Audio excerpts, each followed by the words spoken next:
Day 6, we woke up a little bit wet. We got a nice sprinkle of rain that night, but the morning looked good. It was cool and crisp. And our hopes were to make it to roundup, so we figured we'd take advantage of the cool air. And we got out of there early and figured we'd pick up the pace a little bit in the cool of the day and slow down in the afternoon. So we jumped ahead 5 miles to the next team and we set up and we're waiting for him, but to our surprise, the coach never came. We were coming down the road at a pretty good clip, kind of down this hill and around the bend into the open, and off on the side of the road out of these bushes, 2 figures kind of stepped out on the road. Couldn't tell what they were doing, so I looked at Yost and I said, "Hey, you see those 2 guys up there?" Yeah, and I didn't really know what they were doing, but as we got closer, you could tell they had their bandanas on and their guns out. They walked right up to us and, "Hey, this is a holdup." Turns out they had coffee and baked goods there they wanted to give us, so it was pretty neat. Yeah, that coffee hit the spot. Turns out it was 2 young guys from Lenup. They'd seen us driving by the day before on the stagecoach, I guess, and had decided they wanted to get up early that morning and stick us up. So we thought it was so neat. We told them, "Hey, do you guys mind going and head up to the next stage stop and kind of reenact it so we can get it on film?" So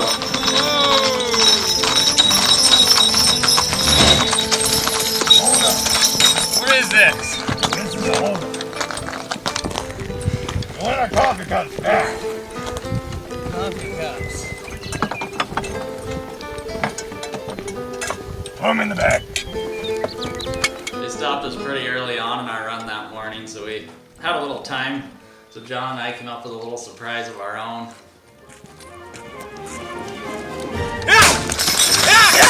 Come on! So we loaded up with some blanks we had on hand and figured we'd spice things up a little, because what's a holdup without a little shooting?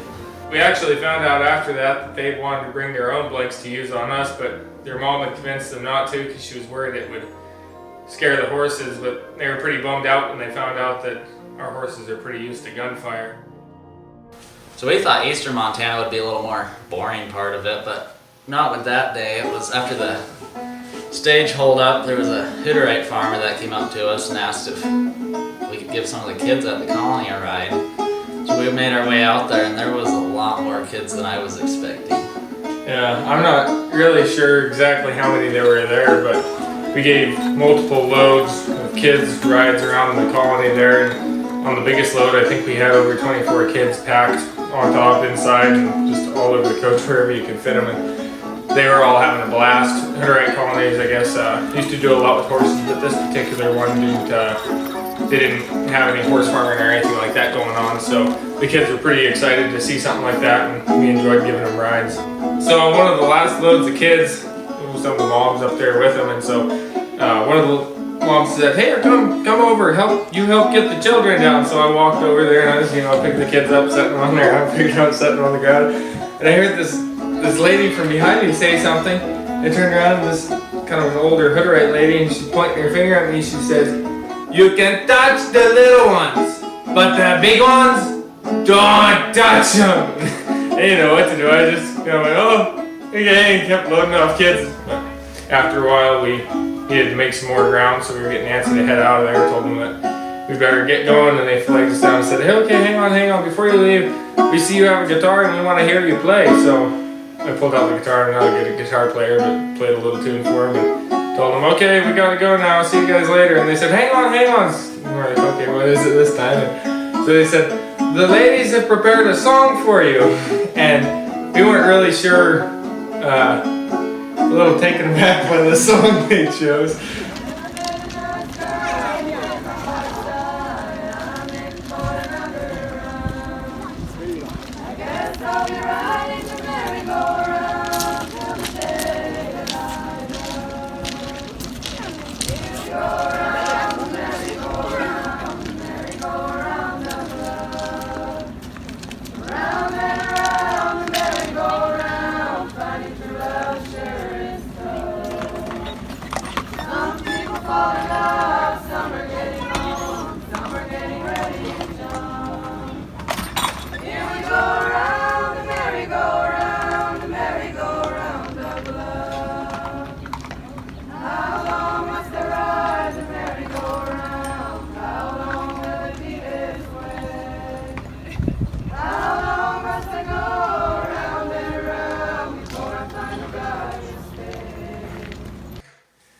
when you think of hutterites singing and stuff, I don't know, I always picture them singing Amazing Grace, You Swing Low Sweet Chariot or something, and all of a sudden they started singing some blues jazz song about some romance, and Yost and I thought we might die and would never get out of there.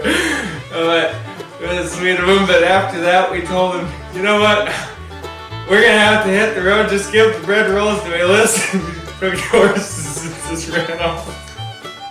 After the ladies got done singing to the guys, they were ready to get out of there pretty quickly, so they headed off lickety-split. And Zach and I hung around to pick up some bread rolls fresh out of the oven that the folks there at the colony had for us. And they were good enough that I almost didn't hand them out to everybody else once we got going on the road. So midday break we spent in Harleton at the rodeo grounds. We had to reshoe a lot of the horses because their shoes were wearing the nail heads off, and so we did about 3 that day. They all looked like they were gonna need reshod the next couple of days.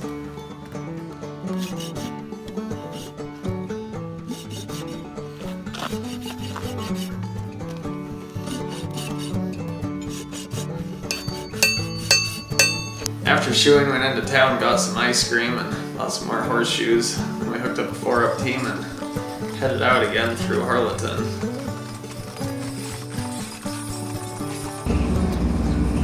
Rubber Dusty, do you copy? Dad caught up with us just after our midday break in Harletown, which is also when just as we were coming into some of my favorite country in Montana, and you start getting all the rimrock ridges. And it's really a treat for me being able to go through at 10 miles an hour, just look around and just really take it in. This stretch of country has been valued by many over the years. Its huge herds of buffalo made it a favorite hunting grounds for native tribes. By the 1870s, ranchers had discovered the good rangeland here and began moving their cattle operations to the Musselshell Valley.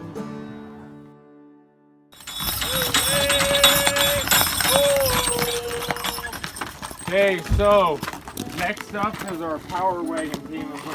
If we go at the rate we are, we're gonna be like 8 miles short of roundup. So, Rosie and We planned on making it to roundup, but it was starting to get late and dark, so we ended up just leaving the stagecoach in Levine on trailering the horses to roundup. They had a good place to spend the next day there and rest up, and then we just have to trailer them back.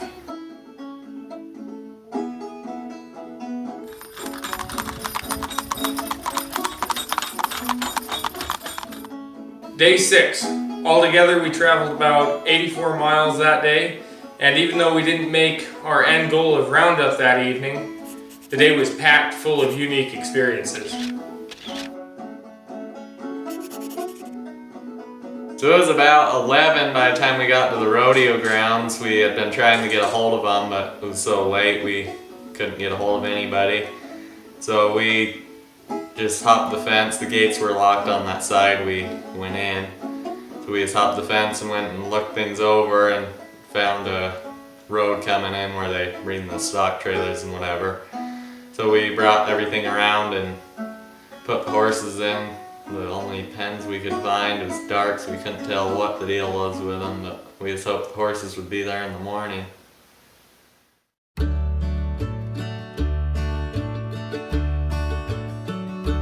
Waking up Saturday morning, I know for me, I peeked my head out to see if the horses were still there, and once I seen they were, I went straight back to sleep. Saturday's a day our family normally takes as a rest day anyway. We rest all our animals and anything that's related to work, so I would say that was one Saturday I think we were all more than happy to have. On Saturday evening, Trudy Midas came in. We connected with Trudy through Hannah Catalino, actually. Trudy was a partial owner of one of Hannah's Mustangs, and so she had been intrigued by our story and flew out to spend a little bit of time with us and get some of the experience. So we had a little bit of time that evening to get to know each other and do a little bit of meet and greet before we hit the hay.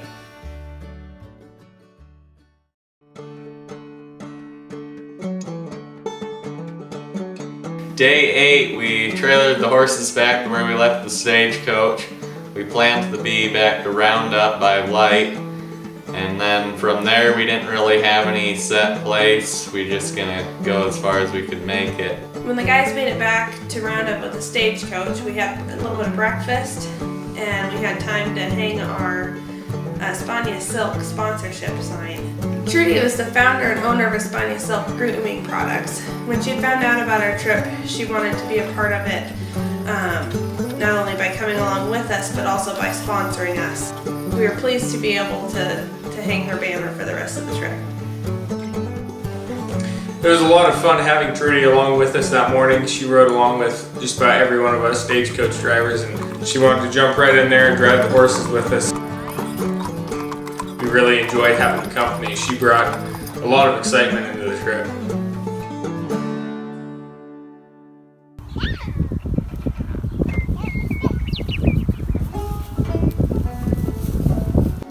We took our midday break in the small town of Melstone. After getting all the horses penned up, we walked across the street. They had a small cafe there. We went to have lunch. Owners were super generous. They ended up giving us a free lunch, which was really nice of them. So after lunch, we gave the owners of the cafe all a ride to our next 5-mile swap out down the road. We were even able to give their granddaughter a ride up top and let her drive. By this point in the trip, the horses were so broke, I mean, you could put anybody on the lines and turn them loose. The horses just dropped their heads and did their job. We could run the heavy duty ones, but the funny thing is I feel just as bad, well not just as bad, but I feel bad for the heavy duty ones too. Heavy duty ones and get back to the pen and be like, you only ran 3 times. At this point, our horses were really starting to wear down, so we're having to really keep an eye on the collar pads. There was some of them we didn't use anymore. The canvas ones we went to all synthetic because the canvas was just holding in too much moisture and just rubbing a lot more. Bailey's one horse we started using a little less because she had a bite on her neck where the collar was starting to rub a little bit, so we decided we'd go real easy on her.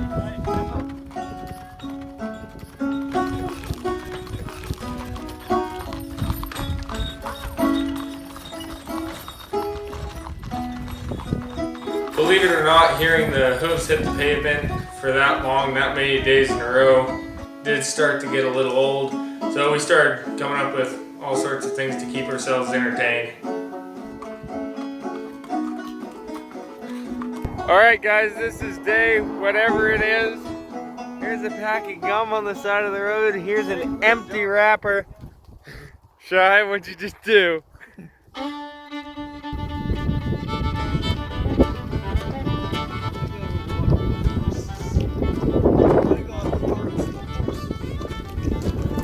Unharness the horse.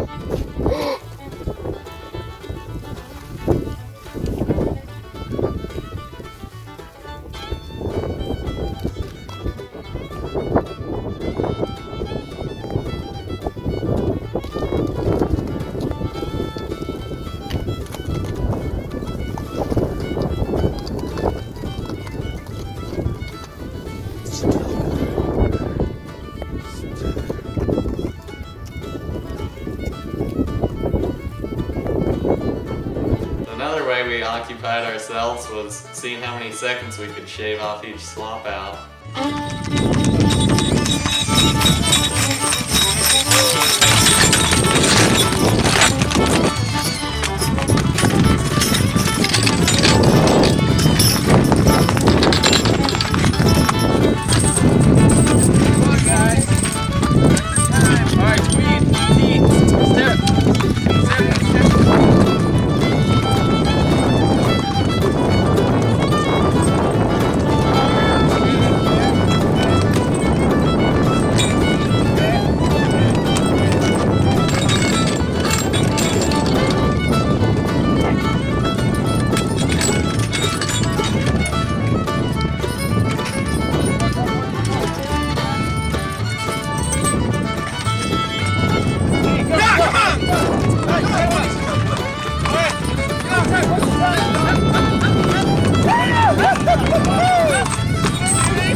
long. After a full 7 days of traveling, we'd finally made it to the country that truly earns the title Big Sky. These kind of wide open spaces have inspired adventurers for centuries, and the splendor wasn't lost on our crew. Sun's going down on a perfect evening. Our last team, but it's still going. It was a great day.